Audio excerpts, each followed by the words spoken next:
Bago ka lumipad abroad, siguraduhin mong kompleto ka para iwas abala at iwas gastos pagdating sa ibang bansa.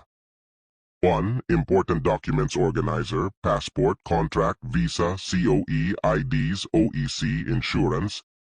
Gamit ka ng waterproof envelope or document pouch. Scene 2. Power bank at universal adapter. Iba-iba ang saksakan sa bawat bansa.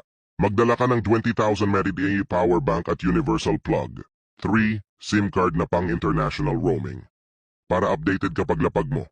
O kaya eSIM para hindi ka napipila. 4. Basic medicines. Paracetamol, loperamide, antihistamine, vitamins. Mas mahal ang gamot abroad, kaya magbaon ka kahit paunti. 5. Winter jacket o makapal na damit. Kung malamig ang bansa, mas mura bumili sa Pinas kaysa pagdating sa Europe or East Asia.